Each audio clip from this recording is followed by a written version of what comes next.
program pemerintah ya, NLI ini seperti disampaikan baru kita mulai tahun 2020 awal tahun ini. Jadi piloting sistem layanan pemerintah, pembangunan sistem pembayaran nanti 2 tahun ke depan 2020-2021 akan dimantapkan atau diperkuat terkait dengan pembangunan sistem pembayaran. Yang kalau yang untuk yang piloting sistem layanan pemerintah kan sudah hampir setahun ini sudah bisa kita laksanakan ya, walaupun nanti kedepannya banyak penyempurnaan yang perlu untuk dilakukan. Nah ini juga logistik swasta yang tadi disebutkan ada macam-macam platform itu yang diintegrasikan melalui layanan ini seperti Klik Kargo, ini kan ada apa ID, e-truck.id dan sebagainya yang disatukan melalui layanan NLI ini. Nah, nanti ini prosesnya agak memang perlu waktu juga yang panjang, bahkan yang nanti diharapkan untuk kedepannya 2024 berarti ya sekitar 3 tahun lagi lah.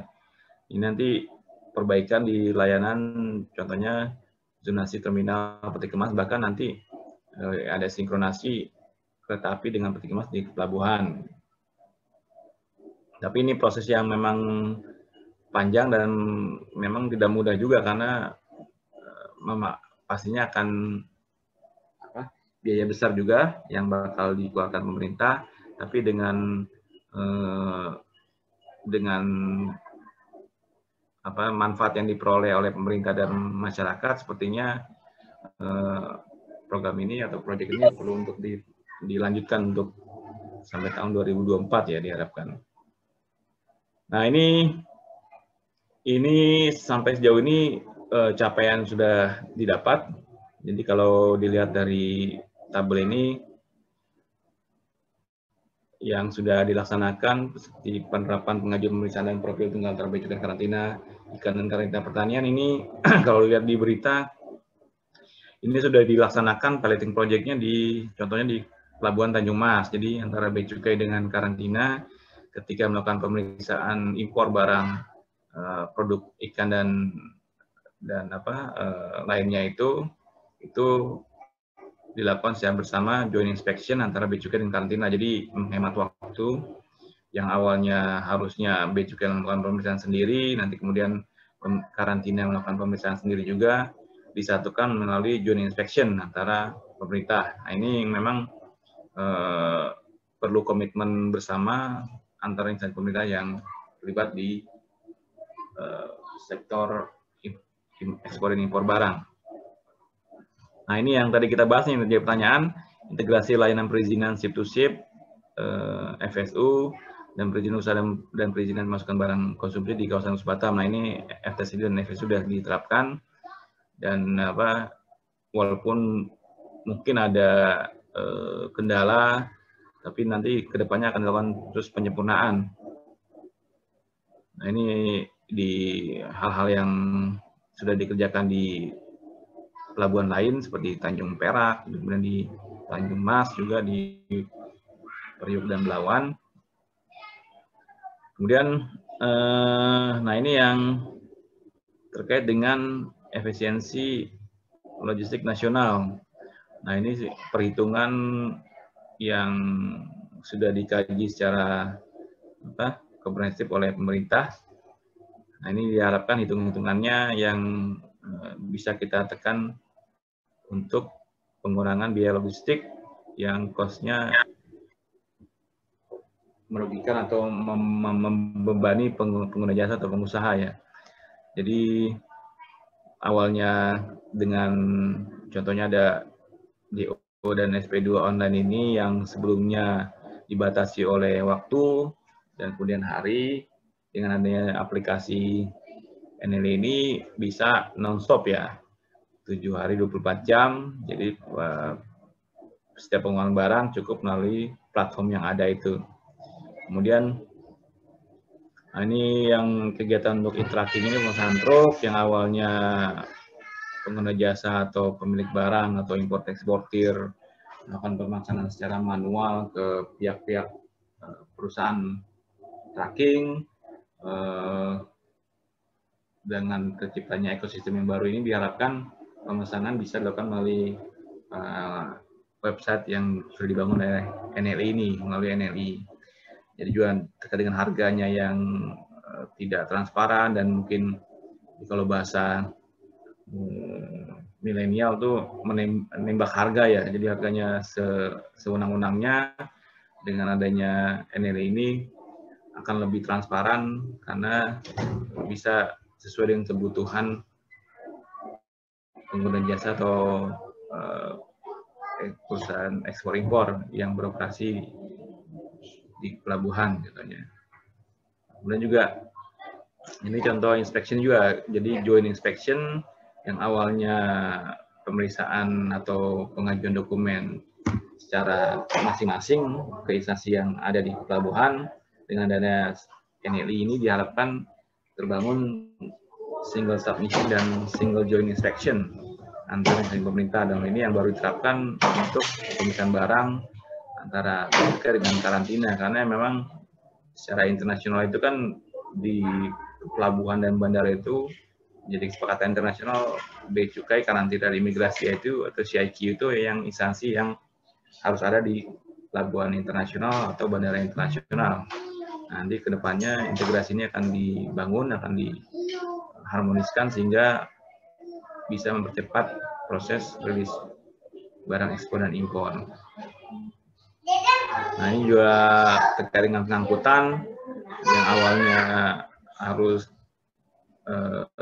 diajukan secara manual dan bahkan dokumen itu terjadi duplikasi, yang dokumen A diajukan ke bea cukai juga, diajukan juga ke imigrasi, Kementerian Perhubungan, dan terminal operator. Nanti dengan adanya ekosistem yang baru ini tercipta single submission, jadi hanya satu dokumen yang diajukan dan itu akan terdistribusi ke masing-masing instansi pemerintah yang ada di pelabuhan. Nah ini yang sudah kita bahas tadi. Jadi yang BLI yang di Batam ini, memang Batam ini kan seperti saya sampaikan di depan tadi, mempunyai karakter khusus yang tidak dimiliki oleh daerah pabean lain di Indonesia dengan sistem penerapan pembebasan biaya masuk dan pajak barang impor yang masuk ke kawasan bebas Batam. Bapak dipotos. Bapak dipotos. Dan. Tunggu. Udah potos. Di Batam ini karena juga Batam ditunjuk menjadi subsistem dari NLI ini karena potensi Batam ke depan ini memang sangat menjanjikan untuk industri ekspor dan impor di Indonesia, karena kan dengan adanya pemberian fasilitas pembebasan biaya masuk dan pajak impor, tapi cukai udah nggak dibebaskan sekarang ya. Sejak bulan Mei ini sudah dibebaskan, jadi pemasukan cukai untuk minuman mengandung alkohol itu tidak mendapatkan pembebasan cukai. Tapi untuk barang-barang impor lain diberikan pembebasan fasilitas pembebasan impor untuk barang-barang impor yang masuk ke Batam. Namun ketika diproses di kawasan bebas Batam dan kemudian kalau diekspor tidak masalah karena tidak ada pungutan yang didapat dari barang olahan tersebut. Tapi ketika akan dikeluarkan dari kawasan bebas Batam, tentunya akan ditagihkan atau akan perlu dibayarkan pajak impor dan bea masuk yang dulunya dibebaskan ketika masuk ke kawasan bebas Batam. Nah, di Batam juga memang menjadi suatu problem klasik juga yang kedepannya juga sedang dicari solusinya, yaitu terkait dengan fasilitas kuota yang diberikan untuk barang-barang konsumsi di kawasan bebas Batam. Jadi memang selama ini fasilitas kuota yang diberikan oleh otoritas yang ada di kawasan bebas Batam dalam ini BEI Batam memang sepertinya belum terotomatis terpotong ketika kuota tersebut misalkan sudah digunakan oleh importir gitu. Nah itu yang masih dilakukan secara manual selama ini. Makanya dengan adanya BLI ini diharapkan sistem yang ada di BP Batam dan di KISA FTZ Bea Cukai Batam ini bisa terintegrasi sehingga proses validasi atau pemotongan kuota untuk barang-barang konsumsi itu atas pengajuan barang konsumsi oleh importer tertentu yang ada di Batam itu bisa tervalidasi secara sistem atau secara elektronik, tidak lagi secara manual. Itu mungkin nah ini aja terkait dengan gambaran umum terkait dengan ekosistem yang dibangun ini memang melalui NLI.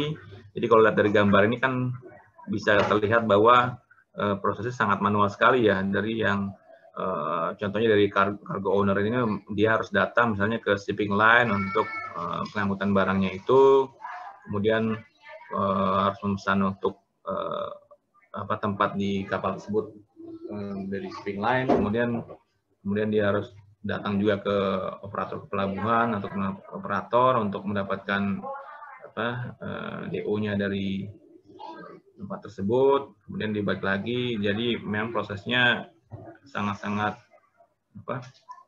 menyusahkan nih, sangat-sangat menyulitkan pemilik barang.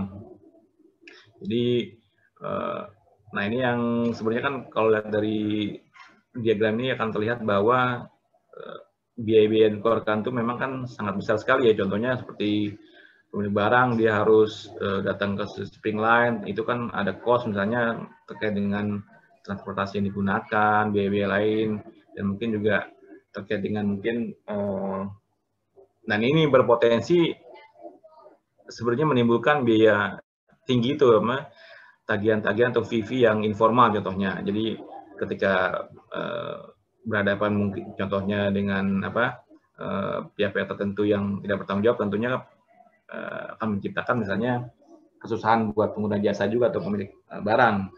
Nah, dibandingkan contohnya kalau dibangun sistem seperti ini NLI, jadi cukup melalui web form, melalui aplikasi atau sistem dibangun NLI ini, cargo owner cukup misalnya mensubmit semua data atau informasi atau pengajuan yang mereka harus lakukan ke satu platform NLI ini. Kemudian nanti data ini akan tersebar atau terdistribusi ke pihak-pihak yang berkepentingan di kepelabuhan.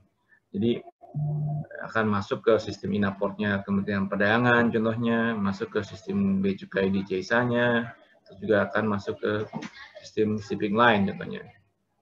Nah ini harapan kita bersama-sama sehingga biaya logistik diharapkan akan menjadi lebih efisien dan bisa memudahkan pengguna jasa dalam melakukan kegiatan ekspor impor di Indonesia secara umum.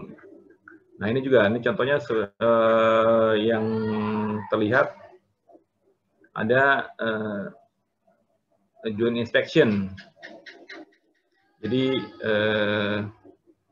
antara Bea Cukai dan karantina yang dulunya dilakukan secara terpisah, harus importir untuk barang-barang tertentu yang perlu pemeriksaan karantina, dia harus ke karantina dulu untuk melakukan pemeriksaan, kemudian setelah selesai mendapatkan rilisnya harus ke Bea Cukai dulu contohnya untuk pemeriksaan. Nah, jadi kan ini ada duplikasi pemeriksaan nih yang seharusnya bisa dibuat dalam satu pemeriksaan karena kan objeknya sama ya. Contohnya untuk barang-barang perikanan gitu.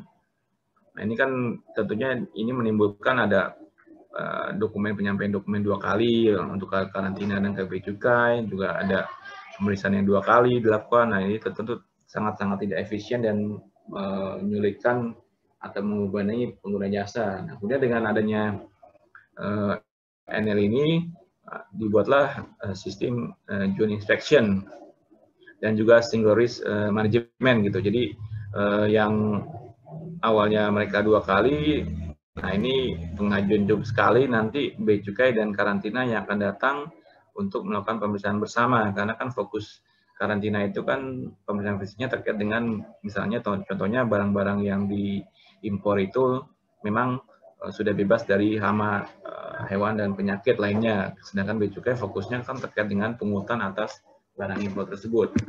Nah, tapi dengan 2 fungsi yang berbeda itu seyogyanya kan bisa dilakukan pemeriksaan secara bersama.